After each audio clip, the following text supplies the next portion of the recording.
session within 3 to 5 minutes. Okay, still the participants start the another session of the day. So this session will be taken by Dr. Vinita Tiwari, IIIT Kota. And the topic of this talk, this session is WDM concepts for high-speed access networks. Okay, so now I request Dr. Vinita Tiwari to engage the session, please. Thank you, Amit sir. So good afternoon to all of you.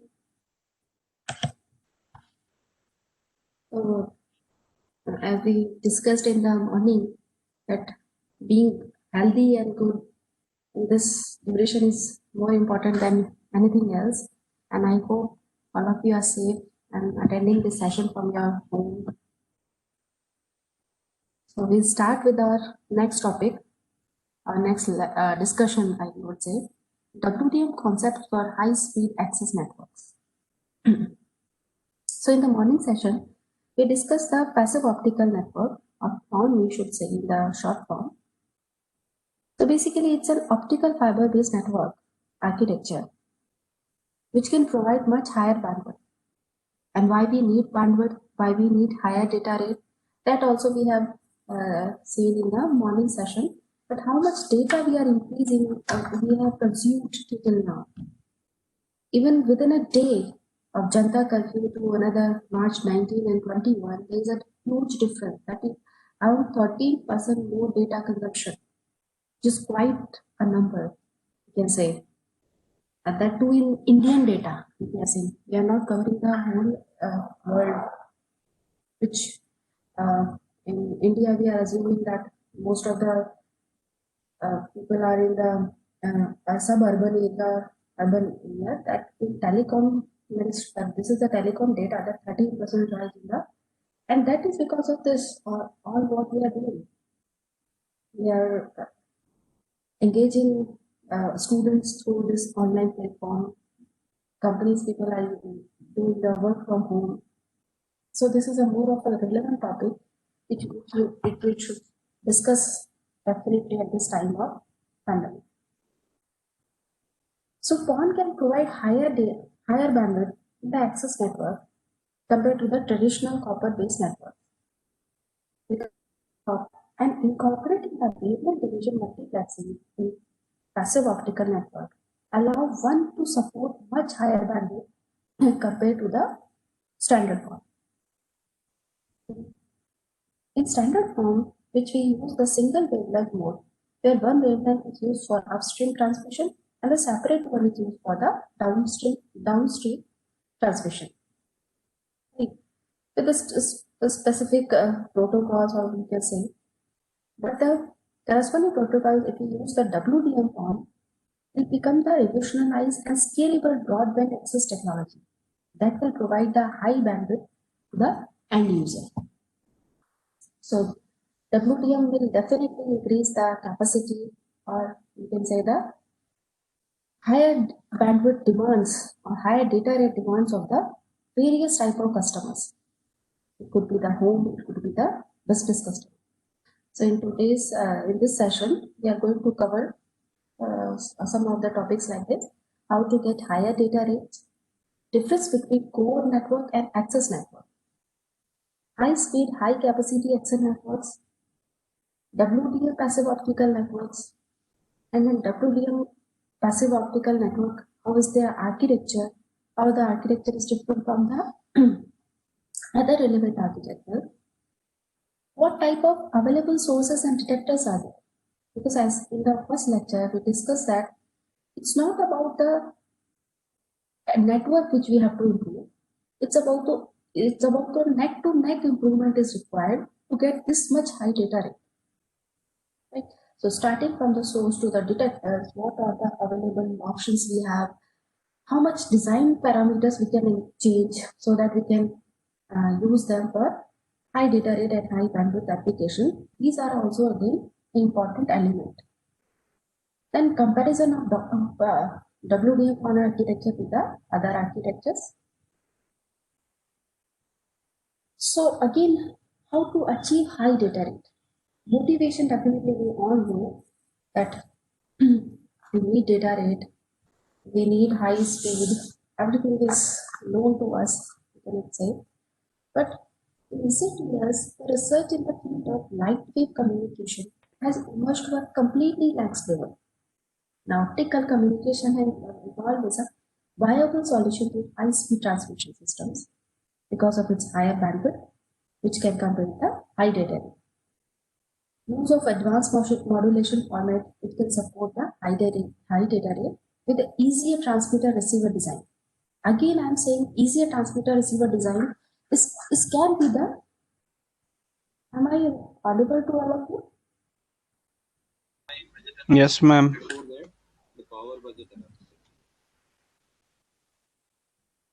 Easier transmitter receiver design. Actually, voice is breaking, kind of, not properly audible to us. Okay. Check the.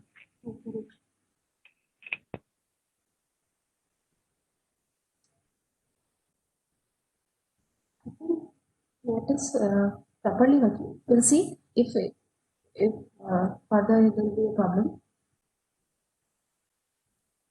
So easier transmitter receiver terms, or you can say topologies, or these kind of engineering designs in optical transmission or any other communication transmissions are required when we have to discuss the cost.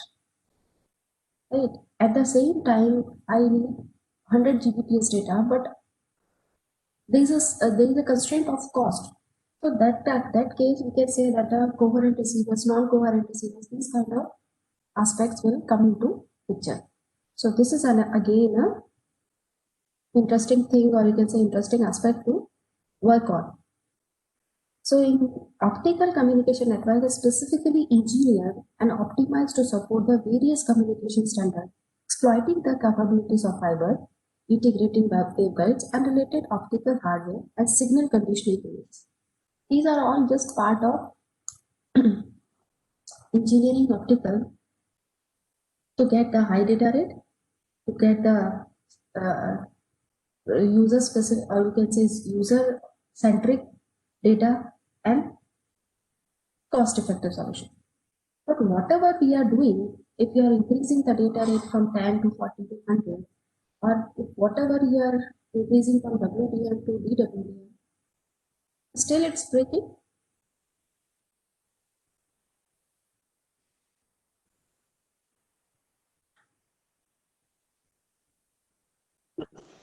I think it's, is it clear or it's breaking still? It's breaking.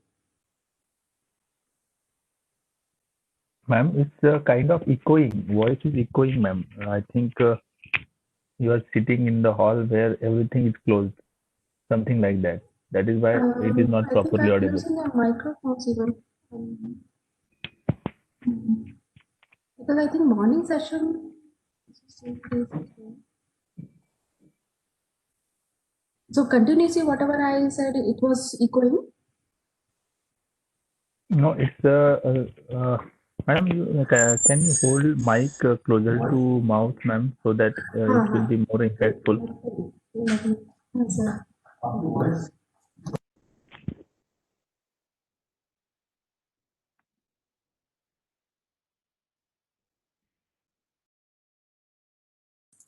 Just give me 2 minutes. I'm switching my voice. Is my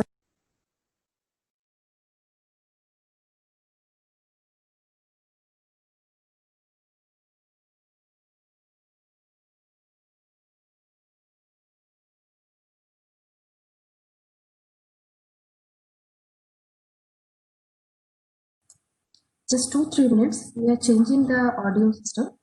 Just give me 2 minutes.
आपका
mute है ना? Mute है मेरा ये वाला mute है, लेकिन ये म्यूट करो।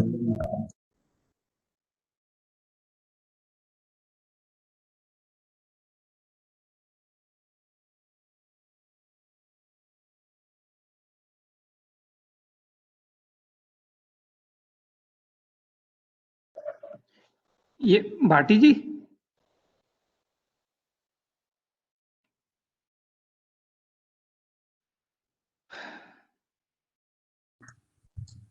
हेलो। हाँ मैम, भाटी जी आपके पास ही है। हाँ हाँ ये 1709 ये भाटी जी ने किया है क्या लॉगिन? हाँ, ये ना 1709 से लॉगिन करने की कोशिश कर रहे थे ऑडियो के लिए, अच्छा अच्छा, लेकिन वो शायद हो नहीं रहा है, वो ब्रेक कर रहा हाँ है। हाँ, तो इससे शायद आवाज क्लियर आ रही है क्या सर अभी तो क्लियर आ रही है, हाँ आ रही है। तो आई थिंक इसी से कंटिन्यू कर लेते हैं, हाँ हाँ, है ना? Okay ma'am.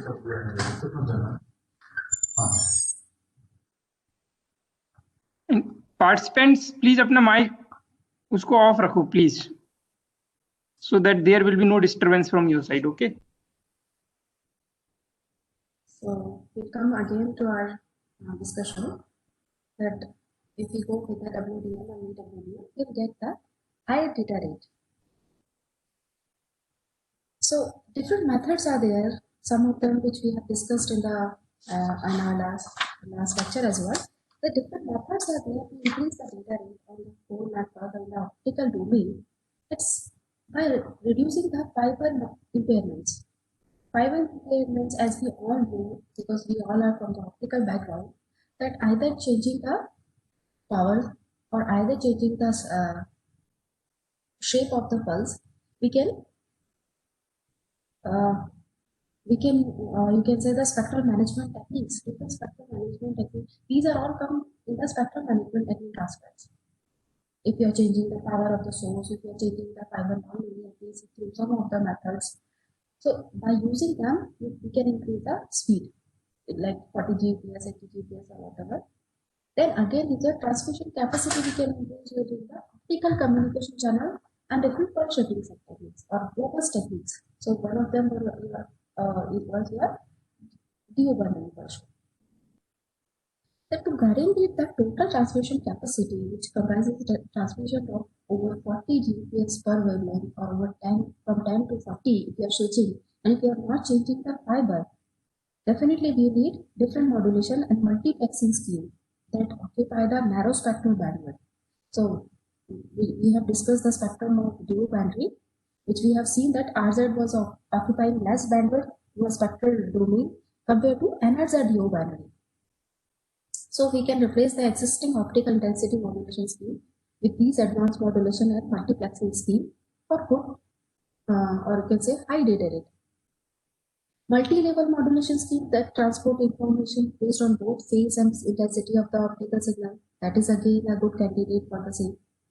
Space multiplexing transformation scheme that use multiple polarization modes, DP, DQ, PSK, DQ, PSK, orthogonal modes. These are the some of the technique which can be used to increase the data rate in the single channel, and that can be replicated to the WDM channel. For the transmitter designing, this is just an example of dual binary transmitter design. We have to look after the aspect of each and every block. This is just a block diagram which I am showing you here. Which type of data sources we are using, lasers of which type, how much data capacity, or you can say power we can keep. If we are increasing the power higher, then already start with the very higher at the very early stages. So, power optimization at the transmitter side, at the you can say transmitter management, it's again you can say, and again the filter design. If we cut down the higher bandwidth, or you can say the higher frequency components, then it will create the loss of information. So proper filtering, these are the some of the aspects which we have to take care of while designing the high-speed system. Which type of amplifiers we can use, which type of diodes, you can say detectors we can use. These are all are the main aspects. This is again the in this diagram what I'm going to show is, or what I want to emphasize is, all these spectrums are of single transmitted pulse. Same multi-level modulation technique, DQ-PSK pulse spectrum is there. But if you can change the small amount of duty cycle, there's a change in the power distribution of the pulse. So proper selection of your duty cycle is again an important aspect. Is if you are, because again we are talking about the 100 Gbps data rate. So in optical domain, if you are changing this parameters like duty cycle and any other parameter, that will be beneficial for us. So now the difference is, what is core and access network? What is the difference between core and access network? You can just have a look here. So access network is the type of network which physically connect an end system to the immediate router. Also we can call it as an edge router, on a path from the end system to any other distance end system. Examples of such networks are ISP home networks. We'll see the examples of these networks. So in a normal term, we can say that combination of switching centers and transmission systems connecting switching centers. So in Indian core network, it will now extend up to the national boundaries, and are now core networks of US telephone will connect to the inter-exchange network. Similarly, the access network, the portion of public switch network that connect the access node to the individual subscriber. So in India, predominantly twisted copper wire, actually 70 million copper of lines that are core.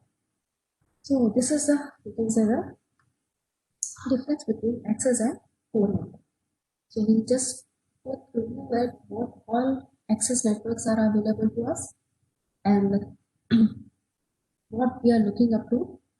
That Ethernet, or you can say, is one of the oldest, or you can say that one of the popular access network, is commonly installed wired LAN technology, and it provides a service on the physical and data link layer of the OSI model, if you can say that. Ethernet LAN typically uses the coaxial or twisted pair wires, but now we switch to the optical wires to provide the end-to-end high data rate. Then our DSL is very popular. It's the digital subscriber line, we should call them. In the connection into your go through the telephone lines. DSL lines can carry both data and voice signals, and data part of the line is continuously connected. DSL you can have internet and make calls also simultaneously. In DSL we can have 24 Mbps downstream and 2.5 around Mbps upstream. This was earlier, but if you are switching to optical, this will be comparatively higher.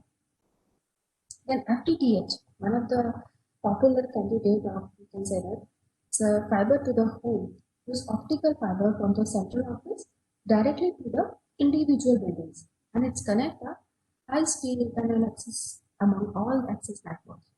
It ensures high initial investment but lesser future investment. It is the most expensive and most future-proof wireless among the all the three access networks. Then we have wireless LANs with 3G, 5G, and we are switching from. We are almost in the launch phase of 5G even in India. It actually links 2 or more devices using the wireless communication within a specified link. So this is again a good candidate for the high-speed access networks. Definitely, our optical fiber technology will support the future network. Optical is a network of the future, and we are connecting various R&D service highly bendable optical fiber in which the bending losses are greatly reduced by introducing the bonding structures, more resistive optical fiber. This actually probably leads the renovation of entire optical cable system, which including the ultra thin cables, reforms in closer designs, but based on the advances in the photonic crystal structure.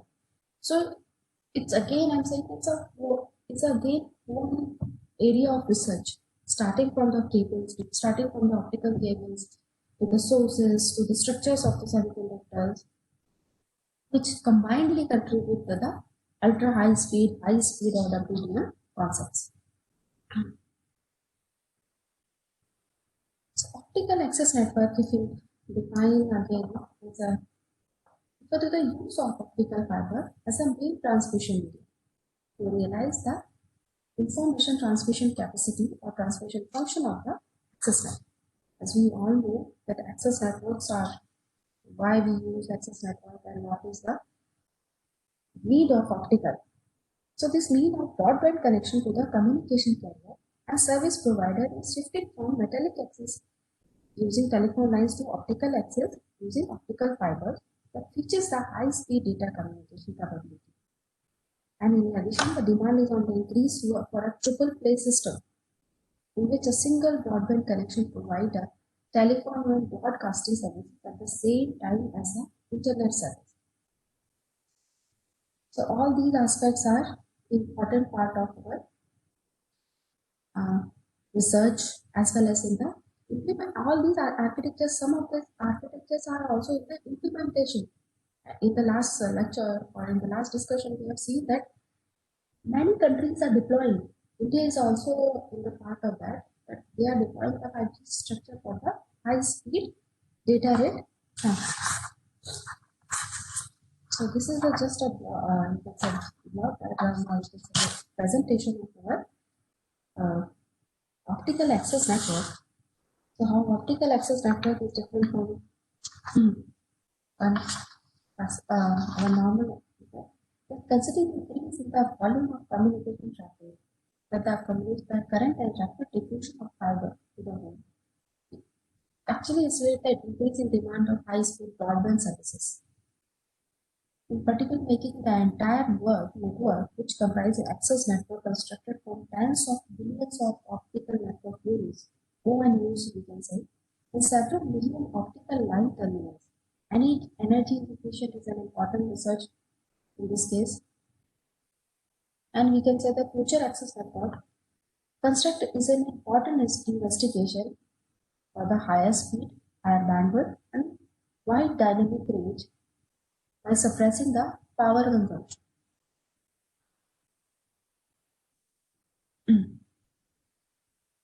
Basically, in the past, ultra high speed and broadband technology for network were dependent on the performance improvement in the electrical devices. Bottleneck of optical communication is the optical conversion. Again and again conversion which we required at the transmitter side and at the receiver side, that will actually be the bottlenecks of this technology, which actually with the there's a hurdle in the ultra high speed.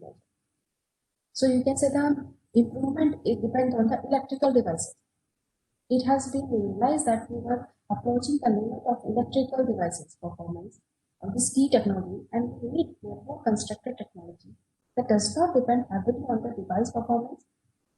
So we have to investigate way to achieve even higher network speed, wider bandwidth based on multi-wavelength parallel transmission technology, which can realize the maximum performance from both the electrical and optical devices.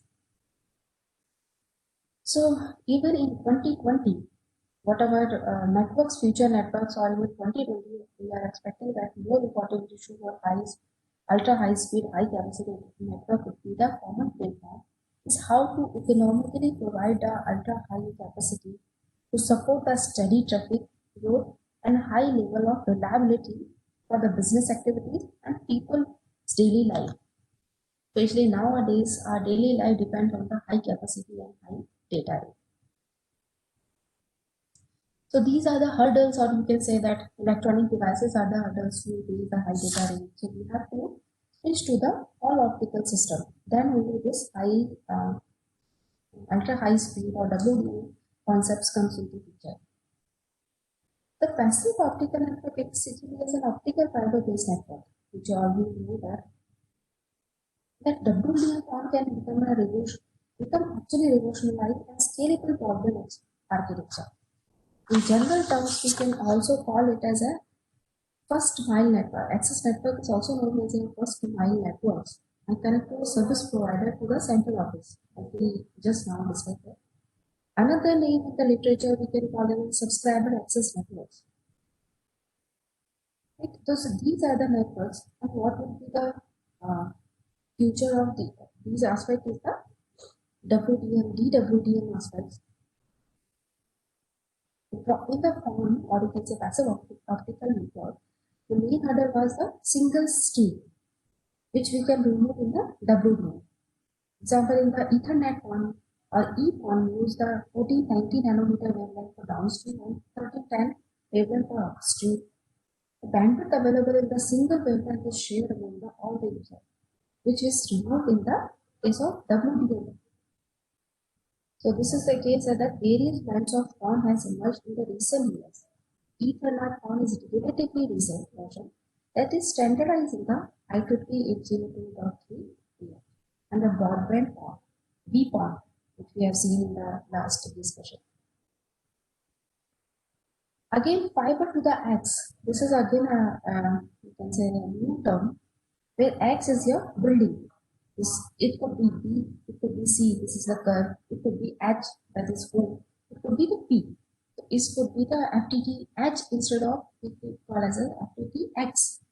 That is a, you can say, another new term which we are using in these types of PON architectures, WDM PON architectures. Okay. Basically,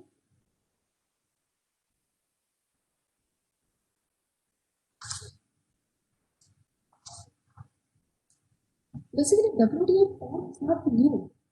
Interestingly, actually, this architecture of WDM PON it is proposed in mid-90s. However, these ideas have not been commercialized yet for many reasons.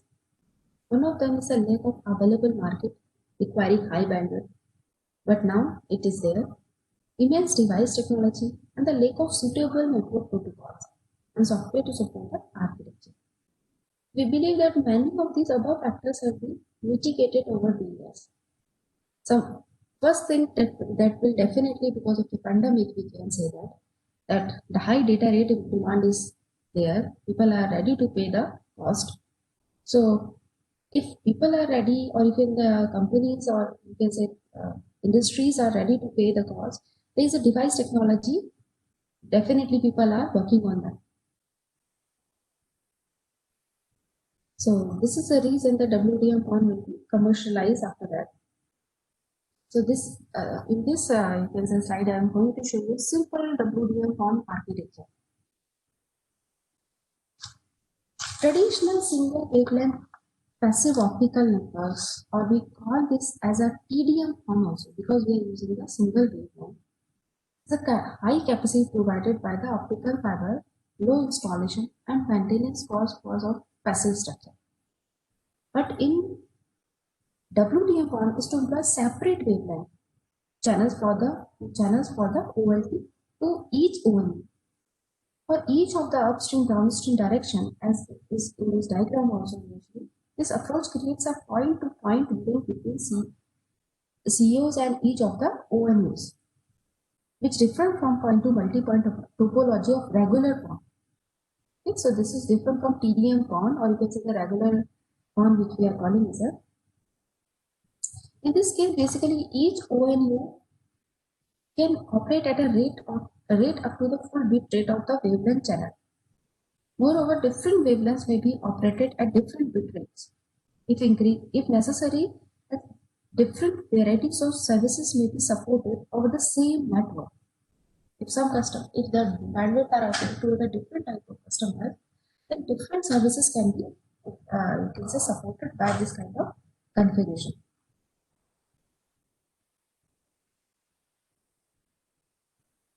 So similarly, in the downstream direction of the WDM PON, the wavelength channels are routed from OLT to the OLU by passive array waveguide rating AWG router, which is deployed in a remote mode, which is where the passive splitter used to be in the TDM PON. So it's been the comparison, it will be good so that we can compare with the both. This AWG is a passive optical device with the optical properties of periodicity, which is the cyclic nature by which the multiple spectral orders are routed to the same output port from the input port. This allows for spatial reuse and wavelength channels. A multi-wavelength ONU at the OLT is used for transmitting multiple wavelengths to the various ONUs. Similarly, for the upstream direction, the OLT requires a WDM demultiplexer along with a receiver array for receiving the upstream signal. Each ONU is equipped with the transmitter and the receiver for receiving and transmitting on the respective wavelengths.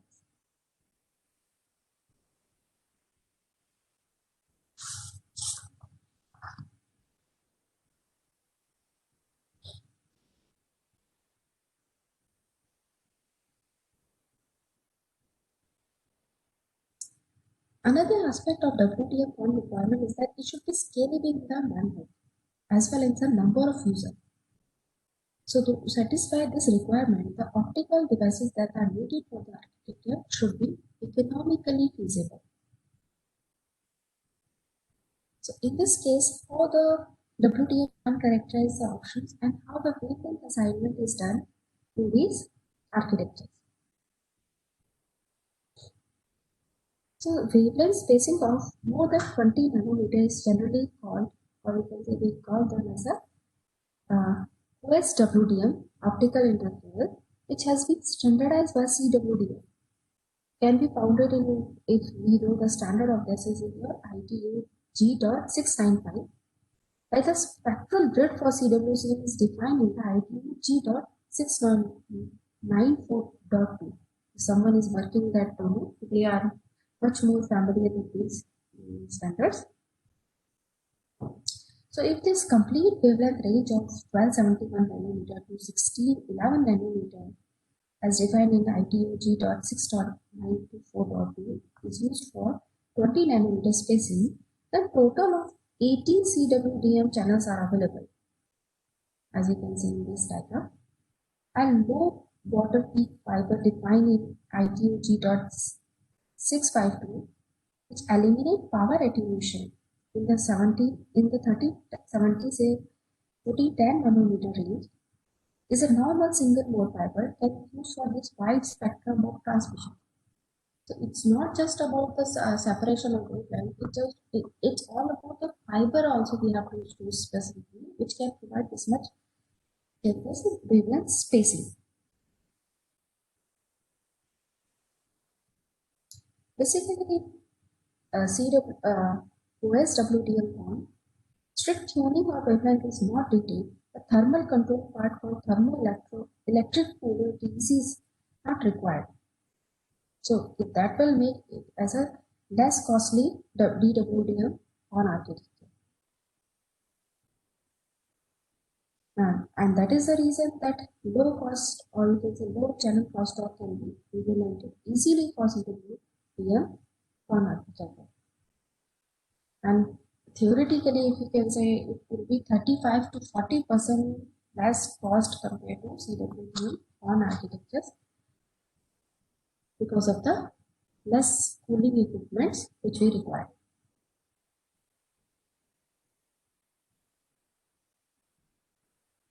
But again, nothing is all benefits are not there.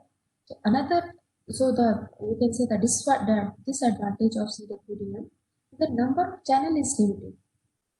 So therefore, the CWDM one is lacking scalability, which we definitely require if we are targeting the customer for the scalable, or if they have the probability of increasing or decreasing the customers, because they are when single mode fiber with the 40 attenuation ranges they are using. Another disadvantage is the wavelength channels. There's a higher losses in the shorter wavelength channels. So these are the main two disadvantage of CWDM architectures.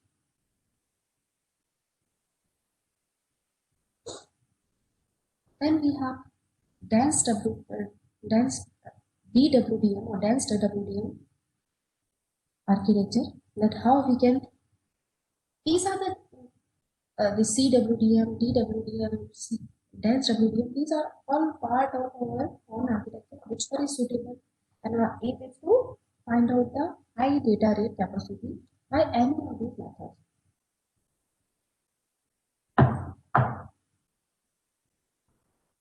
So in dense WDM has a wavelength spacing that is far less than the CWDM, typically less than 3.2 nanometer. Because in DWDM has been deployed to transfer many wavelengths in a limited spectrum region, wherein NVIDIA low power amplifiers can be used. EDF is used. A DWDM one is expected to be very useful for providing enough bandwidth to many subscribers. It is regarded as an ultimate on system. This ITU GDOC 692 defines a laser rate for point-to-point WDM system based on 100 GHz open spacing with center wavelength of around 193.1 THz, or in terms of nanometer we have to say is 1553.52. Over the frequency range of 196.1 THz, or we can say to 193.7 THz, this 100 GHz spacing has been applied to many DWDM systems. But 50 GHz spacing laser diodes and filters are commercially available, they can be used to increase the number of channels. Since earlier availability of these type of lasers were not there, or you can say sources with 50 nanometer spacing, but we can have it now, so we can use them as well.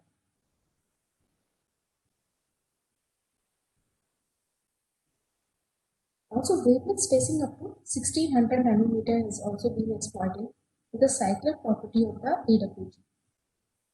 By just having one AWG at the remote node for demultiplexing and multiplexing in the downstream and upstream direction.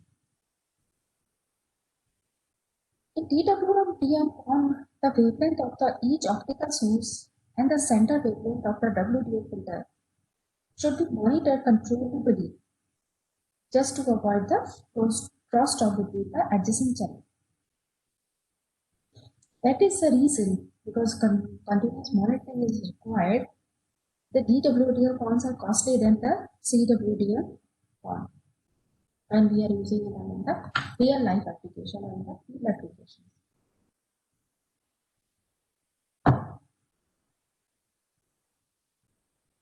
Now we come to the which type of transmitters and which type of lasers can be, or more specifically we can say that which type of sources we can use.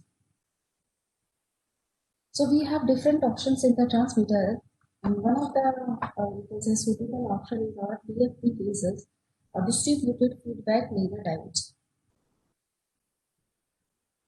This is one of the common schemes for obtaining a single optical longitudinal mode.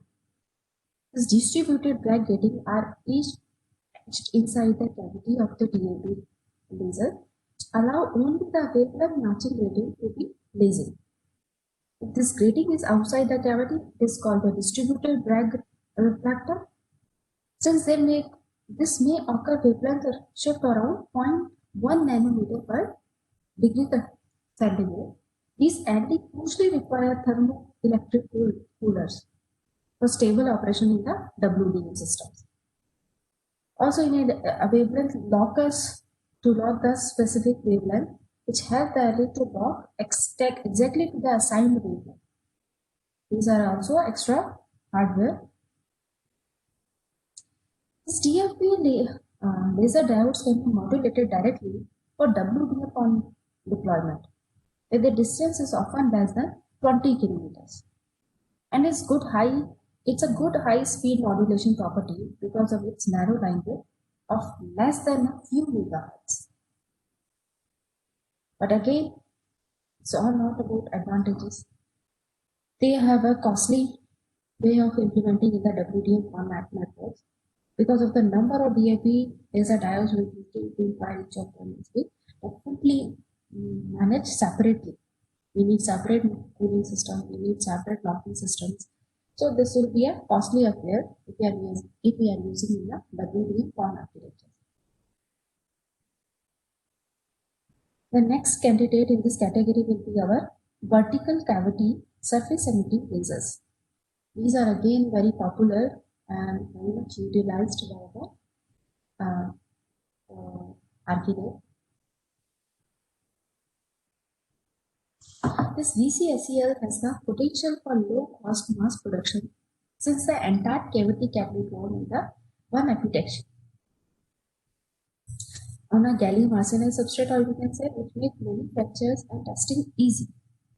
This VCSEL with 850 nanometer and 1310 nanometer wavelength are commercially available and widely used for LAN applications. But the VCSEL at 1550 nanometer wavelength is early stage of development because of poor optical and thermal properties of the laser material. Although we are not using VCSELs in WDM PON sources nowadays, but it can be adopted as an upstream source in a composite PON or CPON structures, so that our range can be, or you can say that our cost can be reduced compared to our DFB lasers, which has higher, you can say higher pitches than this vertical cavity laser diodes. Ultimately, we have to reduce the cost, but not at the same time of the performance of the network, because otherwise this much high capacity or this much high bandwidth is not at all possible. Another aspect, another source is our tunable lasers. So to keep the inventory of all different wavelength lasers, we did for channel of WDM PON and install different laser at each group is costly and not easy to maintain. A mechanical type laser, also called an external cavity laser, is implemented by external grating of fabric cavity, which is controlled mechanically. Because of its wide tuning range of up to you can say the 500 nanometer and good wavelength accuracy, it can be used for instrumentation purpose also. But the external cavity tuning for lasers require an external modulator for high speed modulation because of its low cavity length. The lack of low term stability hindered the tunable lasers. Basically, thermally tunable DAB uses the wavelength shift property of the DAB laser diode because of the cavity index change with the temperature. So these are the various aspects, or you can say the various advantage, disadvantage we have to look after for selection in the WDM on architectures, so that we can find we can have the high speed and high transmitter capacity. Another candidate would be a multi-frequency laser. MFLs is in the short form we call them.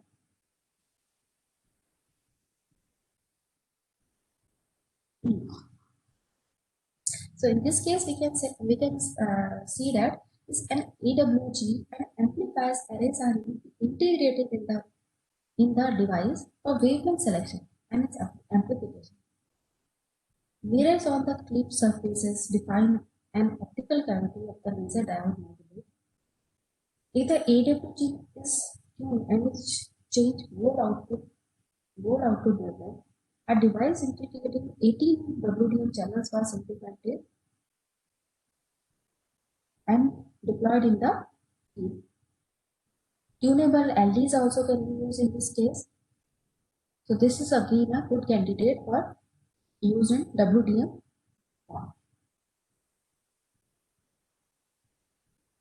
Another is your gain coupled DFB laser diodes.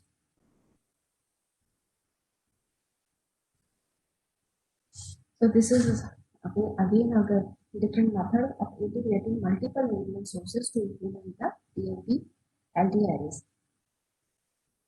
Basically, thin film resistors are integrated for tuning wavelength by controlling the temperature. The main advantage of this design is the compact size and high speed modulation. But it is difficult to accurately maintain every channel at the correct wavelength, and each basing wavelength is determined by independent filters.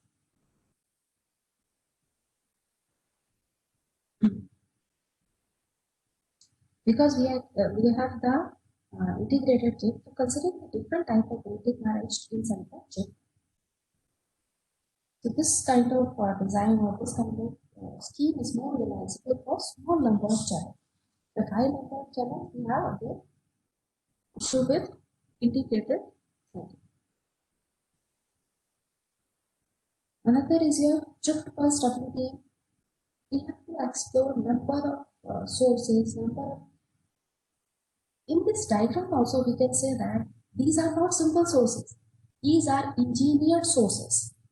Whatever sources we have available, we engineer them with different structures, different locking structure, different cooling structures to make them compatible with the WDM architecture. So to get the high bandwidth, stability, high data rate, as well as the low at the cost. So low cost again cannot be, you can say, neglected at any point of time. So this stripped pulse WDM source is your short pulse generator basically. So we should not call them as a source. These are actually transmitter aspect, we can say that, or as a WDM transmitters we can call them. So this is basically a short pulse generator followed by a row of fibers which can work as a WDM sources. Basically 100 frequency Gaussian pulse from the mode locked iridium fiber laser provide 4.4 terahertz spectral bandwidth, which can accommodate around 44 WDM channels at 100 gigahertz spacing. And if we have channel locking system, which we can go for 50 gigahertz, we can double the system capacity, that is your 88. Basically, this fiber roll provides fiber dispersion to the pulse, which broaden it temporarily. And if the pulse is modulated, then it's provided to following WDM splitter. Different channels carrying their own information will come up with a different port. Since each generated pulse is divided onto ONU channels and the number of channels is limited by the radio of the data modulated frequency to the repetition rate of the laser, therefore this method is better for application where data rate in each channel are rather low, or you can say modest, but many WDM number of WDM channels required is more. But there's a problem of aligning of pulse width, temporal width, WDM phase spectral width. These are some of the practical or field problems in this technique.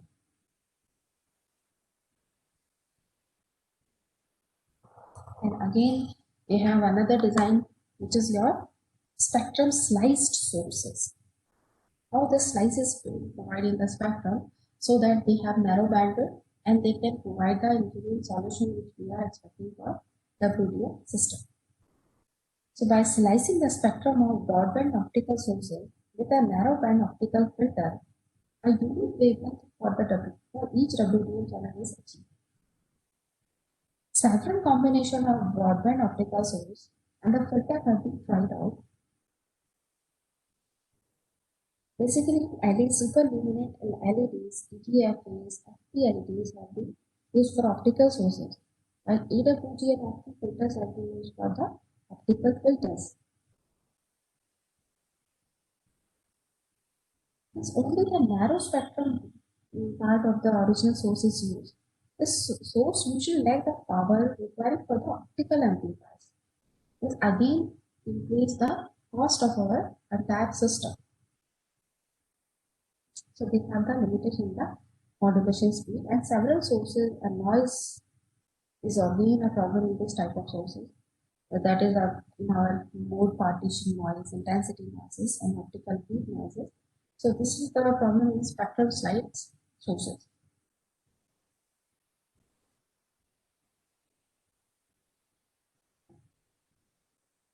You can say last in this category or in this engineering sources are injection laser, injection blocked lasers. Basically, it's a multi-mode laser such as FP LED and laser diode. It's a property that it excites only one mode when adjusted external optical signal is coming. It's basically careful control of modulation index, laser bias current, and power of external optical excitation are required to increase the efficiency and the locking power. This FP LD lock to externally injected spectrum slice broadband light sources will be tested for the commercial application. And another aspect in this case, we can use as anti-reflection coating on the front face of the laser is added to increase the injection efficiency. Again, cavity length is increased to have at least one lasing mode within the bandwidth of the injected amplified spontaneous emission. And this method can generate up to 32 WDM channels at the same time. Theoretically, or we can say that in implementation, a maximum power difference of 7 dB was reported in this type of design.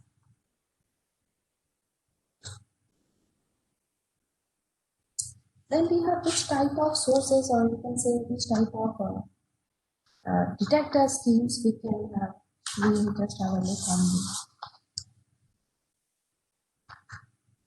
But in basic in optical communication and optical domain, what we are saying is that photo detectors modules are available, and they have in the combination with the signal recovery circuits. And common photo detectors are your PIN, advanced photodiodes, which find different application according to the required sensitivity, electronic part, and whatever we have. It depends on the application to application for that which type of photodiode are most useful for our circuits. The power of optical signal that reaches the receiver module is determined by the transmission distance and the splitting ratio. The splitting ratio in the case of our passive networks. If the WDM horn is used for the multi-stage structure, the received power will become smaller.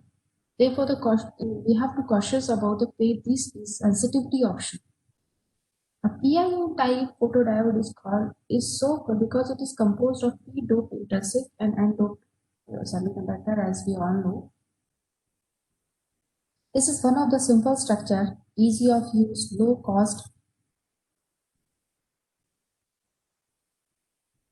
But again, if we have number of split ratios, if we have number of 64 or 122 splitting ratio, sensitivity is not very good because the required power is not good and because it does not have any amplification process in itself. And therefore the transmission loss become larger and the received optical power does not satisfy the receiver sensitivity. Then this APD receivers have around 10 dB higher sensitivity as compared as at the cost, but definitely at the higher cost. Should be replaced if we are able to support the higher cost. We can go with the APD receivers. The better performance originate from the internet amplification of the APD receivers, avalanche receivers, or you can say. So we can use them various combination of antis and PDs may be taken into consideration to get the better performance.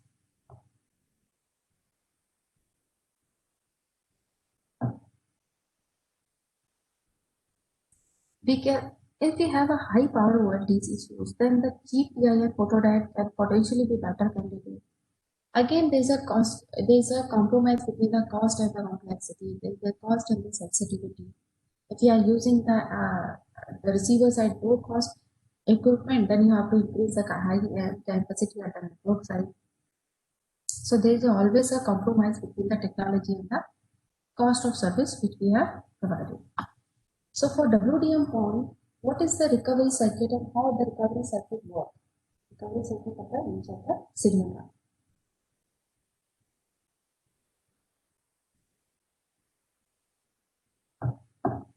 So you can say that the WDM PON is a transparent to the protocol of signals. Transparency means that it can carry any kind of signal format. Various kinds of transmission protocols such as EPON, EPON, Ethernet, QNET, and others which we have seen in the last lecture can be used for this physical layer. But the receivers at the OLT and ONU should satisfy the specification required by the adopted protocol, which I have seen in that which we have discussed in the first slide also. That whatever technology, whatever devices which we are using, they should meet with the same ITU specifications. If multiple ONUs of the WDM PON share one wavelength using EPON multi-point control protocol, which make each ONU transmit data in its assigned time slot. This ONT receiver must recover data from the signal with different amplitude and phase. This is also called as a burst mode signals. This is coming from several ONUs. And the standard for this is here IEEE 802.3a. Well, there is a constant mode receiver circuits also, which are used for ONUs because of the downstream signals are continuous. But in WDM PON, where each unique pair of OLT ONU is connected by one wavelength, the burst mode receiver is needed.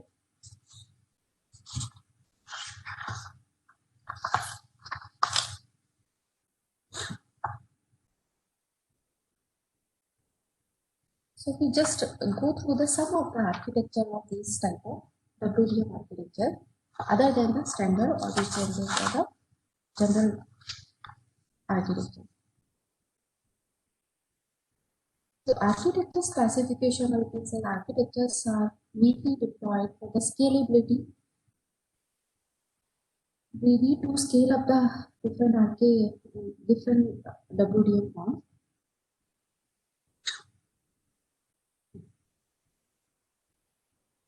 If there is an approach to directly increase the capacity of TDM PON, there is an assignment separate wavelength channel to each other. But this application will provide you the high performance at the higher cost. So whenever the user shut down this connection, then the corresponding receiver at the OLT is idle and will not be able to support other users. In which case the network sources is left unused, and which is we cannot tolerate when we have to provide the low-cost solutions. So this is the architecture of the composite PON, CPON, if you can say that. Scalability limitation we can resolve of our passive optical network or earlier WDM PON can be resolved in this CPON architecture. Basically, it is proposed for 50 nanometer band in the downstream direction and a single upstream wavelength in the 1300 nanometer band, shared through the time TDMA approach, time division multiple approach.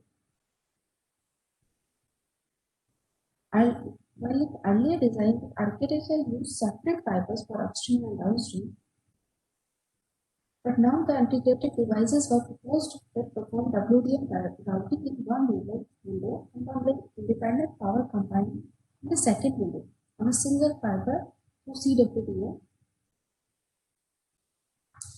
This is the reason this architecture is known as a CPON. In many places we can call them as CPON also.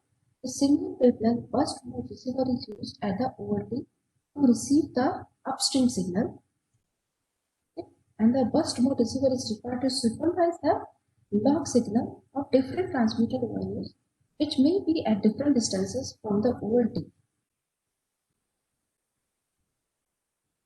The CPON avoid the drawback of upstream WDM, but it's limited in the fact that single frequency lasers such as DFB lasers of ONU may be economically prohibited. So that is again an issue with the CPON architecture. Then we have local area router network, or in short we can call them LAVNet, local access router network, which actually work on the limitation of CPON network, and it will provide the broadband spectrum sources at the ONU, such as the index pencil light emitting diode, whose spectrum is sliced by the AWG based routers onto the different optical band in the upstream direction. The edge limiting LEDs emit a broad spectrum of the wavelength centered around a single wavelength as compared to the DFB lasers, which emits only one wavelength at a time. An advantage of, we can say, the edge limiting LED is that ONU can have same device as opposed to the employing of the DFB laser in each end.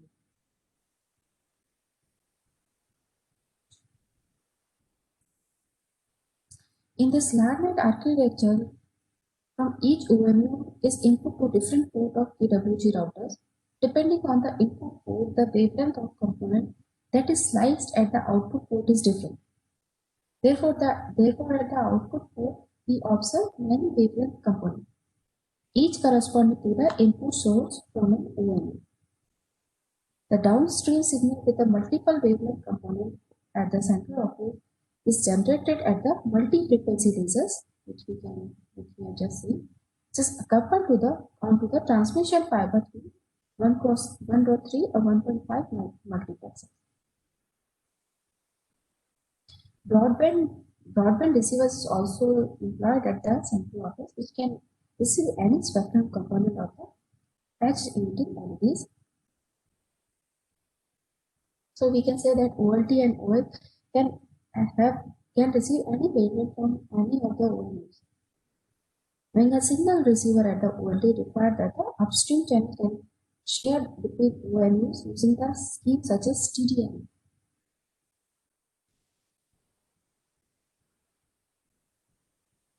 Because in this case, edge limiting LEDs are cheaper compared to DFB laser, so the cost is ONU cost is reduced.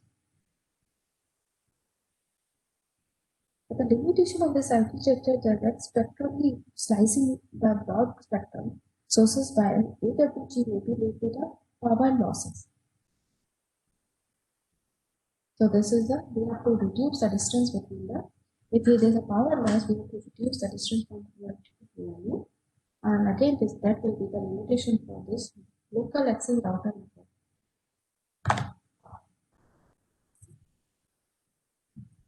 Then we have another architecture, remote integration terminal network. light community. This basically aim the transmitter to the ONU and modulating the downstream signal from the OLT and sending it back to the upstream direction. At the ONU, this light is split by a passive tap, which is portion of the light detection by the receiver, and the remainder is looped back towards the central office to the modulator. The signal from the OLT is shared for the downstream and upstream to the time sharing. And this is 2 cross 2 and 2 cross 4 and 4 cross 4 and EWG based router based on the routing wavelength. At the central office, the chemical data is more matched with the dose of EWG wavelength stepped out to the ONU channel. Then both the upstream and downstream channels have been shared by the ONU using TDMA or dynamic bandwidth allocation schemes. Basically, this architecture is reducing the end terminal cost at the ONU. The distance from the OLT to ONU is much less, as the signal at the OLT now has to travel double the distance. The number of fibers deployed in the architecture is doubled, doubling the cost of the deployment and maintenance. This also implies that either a two laser or any array of transmitter receiver at the OLT later is more expensive architecture.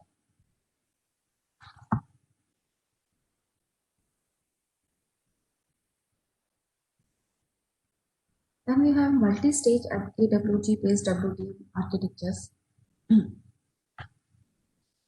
Basically, this RITE and NAT, or you can say I should not call this in short form. This is the remote integration terminal network architecture. Has basically two difficulties: scaling the number of ONUs once the network is laid out. The second one is a limited number of users because of the fabrication technology in the AWG size. So to overcome this limitation, multi-stage architectures were proposed. This architecture is defined with a multi-stage WDM on exploiting to the periodic routing properties. This architecture provide the scalability as well as the bandwidth as well as the number of users, either by employing additional wavelength at the central bus or the cascading multiple stages of AWG with increasing AWG wireless at each stage.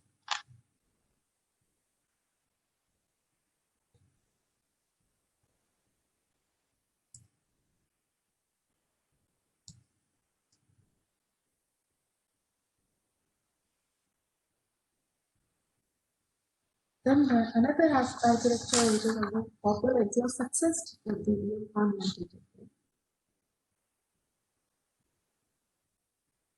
This architecture again offers the scalability for employing the dynamic wavelength allocation, DWDM in short we can call it. So it will provide the bandwidth sharing across multiple physical points. This is done while the existing architecture is deployed packaging intact.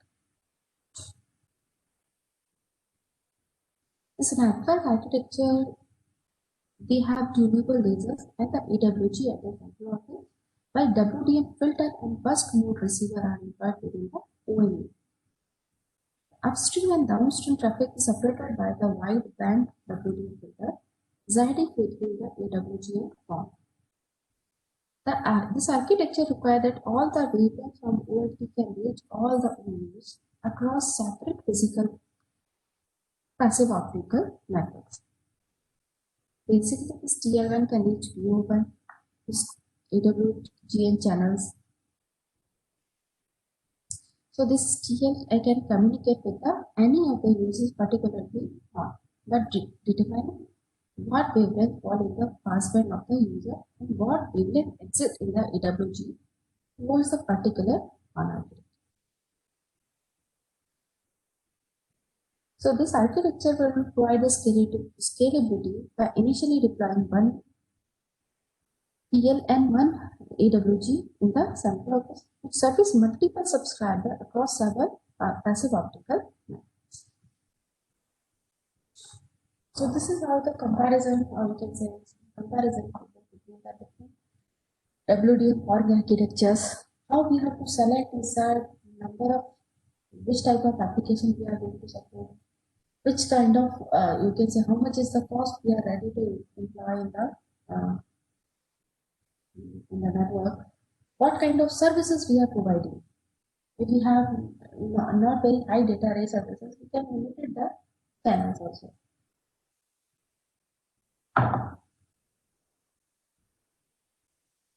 So I think we can open the floor for the discussion.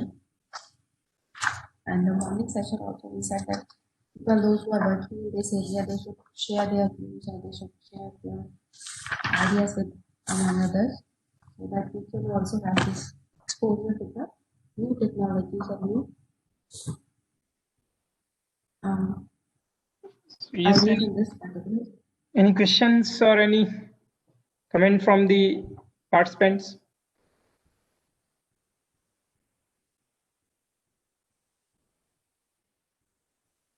Yes, participants, please.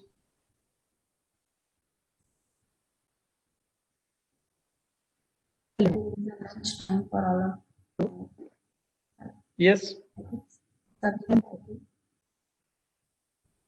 afternoon. Ma'am, your voice is very disturbed. Your voice is not clear, Savita. Yes. Yeah, just type. I think her voice is creaking up. Thank you, Prajakta. She was there in the morning session also. And very good. She shared her thoughts. I would just like to thank Vinita madam for delivering such very nice as well as the informative session. Thank you very much, madam. Thank you, sir.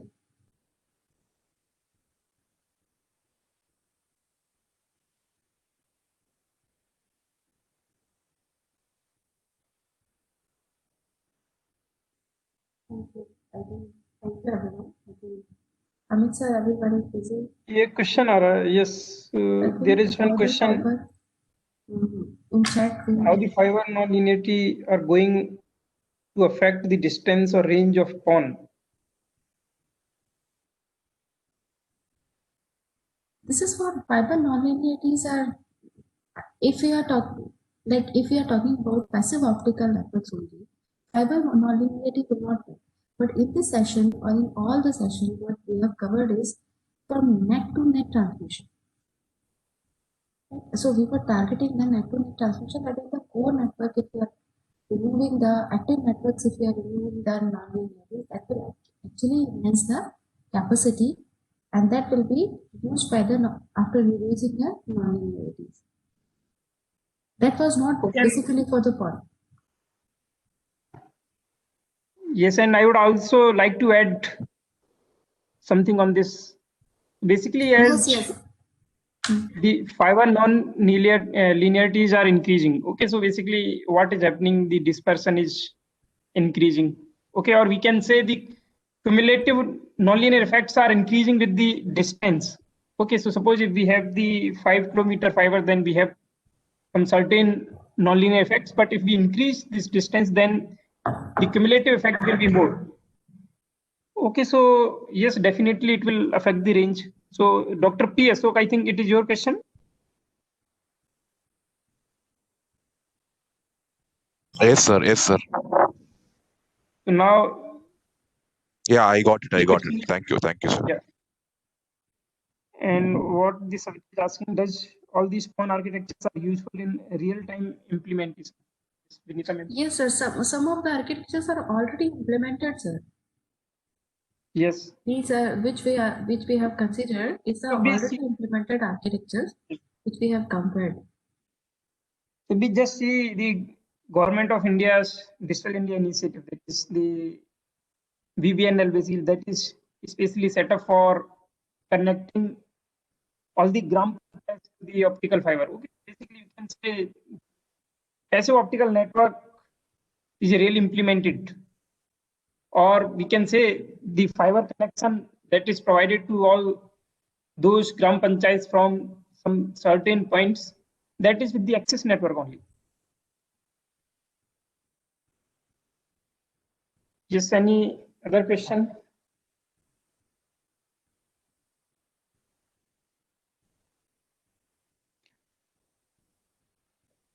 Okay, so I think now it's okay. So the participants, you all are requested to join the session again from 2:30. That is basically based on some lab session. So this session will be on the Opti system. Okay, so you'll have the idea how to implement the WDM links. Okay, so you are kindly requested to join this session at 2:30. And there is one more information, and I recently just sent one mail to you also. So you all are requested to attend all the sessions. Basically, you will get the certificate from the Atal portal. Okay, so we can't do anything. We have to fill the attendance there, and your attendances are being fetched from the direct portal. Okay, so we can't do anything in this case also. So please join all the sessions. Your attendance will be there. If you have minimum 80% attendance, and there will be one test exam, and you have to score at least 60%. And I think if you are attending the sessions, then it will be very easy for you to score the marks. Okay, and then you have to fill one feedback at the Atal portal itself.